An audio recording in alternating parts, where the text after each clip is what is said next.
A cleaner source of energy is greatly desired because the effects of climate change are so obvious everywhere in the world, including the Philippines. Geothermal energy is another option that could have an impact in the Philippines.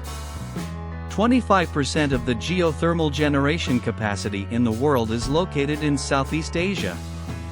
The Philippines and Indonesia hold the most, if not the entire, of this geothermal potential.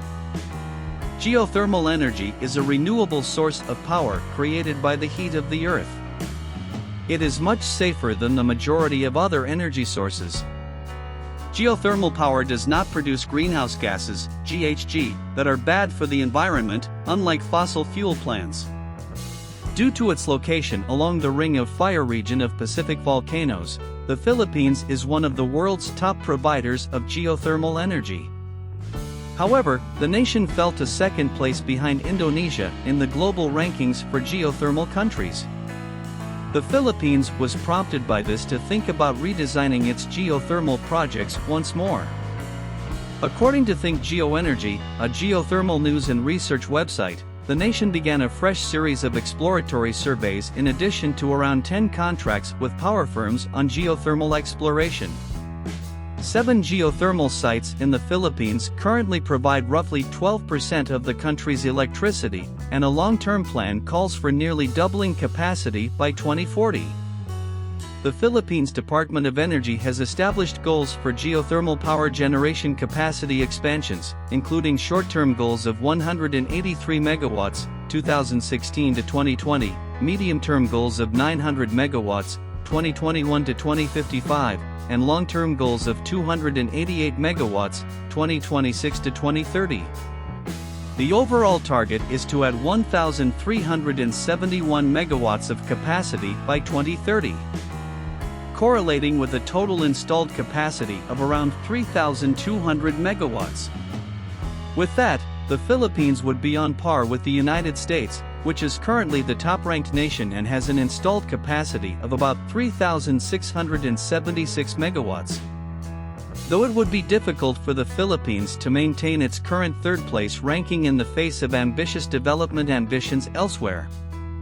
Nevertheless, despite the Philippines' potential for geothermal resources, there are still a number of factors preventing more investment, including an unattractive incentive package in comparison to other nations, a privatized energy sector, protracted permitting procedures, and a lack of willing investors.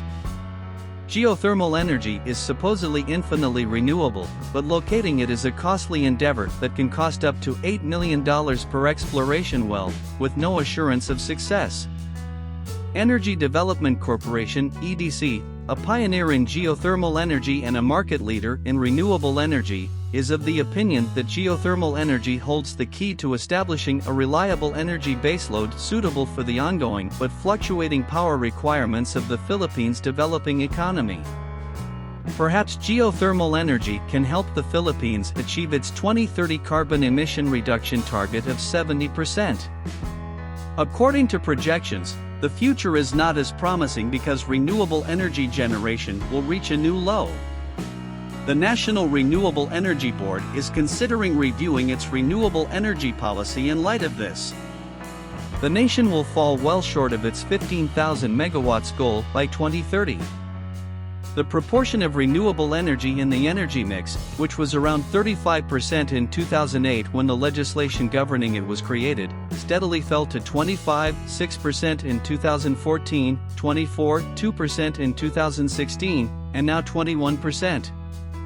With a target of 15,000 megawatts by 2030, the total renewable energy power generation capacity was 5,438 megawatts in 2010, with around 35% represented by geothermal. Therefore, it is suggested that the aim be raised to 20,000 megawatts in order to realistically meet the established energy mix targets. An increase in geothermal and biomass capacity would be just 500 megawatts each, whereas wind capacity would expand by 3,000 megawatts, hydro capacity by 1,000 megawatts, and solar capacity by 15,000 megawatts. Naturally, this is far from the initial targets established by the Philippine Department of Energy. Therefore, it is necessary to review industry expectations as well as the now somewhat outmoded targets.